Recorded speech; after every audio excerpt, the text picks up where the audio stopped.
So girls, what do we call this? We call it as a heat sink. Okay, this is the heat sink. Now, what is this transformer doing over here? Understand that the transformer will be required to give a power supply to the AVR. The AVR microcontroller works at a voltage of 5 volts DC. Okay, so 5 volts to give 5 volts DC, what have we done is, here to the transformer you have connected the AC mains cord. So do you see that I have connected it to this switchboard over here? Right now it is not turned on. This is a step down transformer of 9 volts. So input is 230 volts, output is 9 volts, which is given over here to these 4 diodes. What are these 4 diodes? That is a bridge rectifier. Okay, output of the bridge rectifier is filtered, regulated and given to this microcontroller. Now understand that my microcontroller needs a program in ones and zeros. So assume that I have written my program on this particular computer, and now I want to have the program on the computer. I want to copy it into this. So definitely I need a connection between the computer and the kit. Okay, so here you will see that there is a simple USB connector for this small board. Okay, a normal USB connector is there, which I will connect it to the USB port of my computer. Whatever program I write on the computer will travel on this cable. It will come through this board, and ultimately through this connector it is going to come into the microcontroller. So what exactly is happening? Understand, this particular board is made up of another microcontroller, ATtiny2313.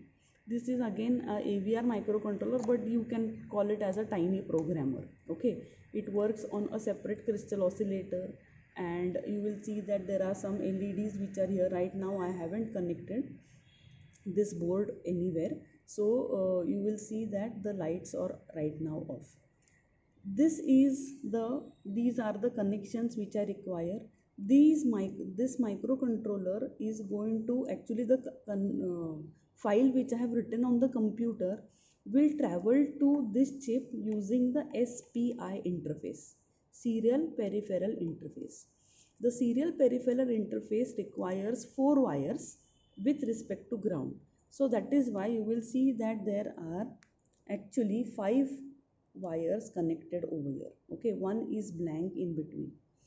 These 5 wires are connected from here to this main board. Okay, to this main board, where I actually have connected it to one of the Relimate connectors. Okay, I connect it in such a way that this is a 5-pin connector. So I connect it in such a way that I have one blank which is over here, which is not connected. Okay, on this connector actually. So now I am having this board connected, and my file will travel through the computer. Okay, it will travel through the computer through the cable which I will connect to the USB port from here to this board. Through the SPI interface it will go into this, and to whatever location I tell, the program will be written in the microcontroller. As soon as the program is written, the microcontroller will start its execution. Only one part is left, that is the power on LED. As soon as I turn the power on, let me turn on the power, you will see that the LED turns on. Okay, so this is the basic hardware which I am going to use. I already told you that here are the ports. Now understand girls, we cannot see the registers or special function registers anywhere. This is not a simulator. So whatever I want to see, I must bring it out on the ports. Now on these ports, if I try to observe the output, it is going to be a difficult task. So what we have done is, here I am having this logic probe. You may have used it sometime during your labs. Okay, what is this logic probe? It is having 8 LEDs. These 8 LEDs I am simply going to connect it to this port so that I can observe the outputs. Okay, now over here you will see that I can remove it, I can connect it anytime I want. So these are going to show me the output which I put it on the ports. If I want to give any external input, then what will I do?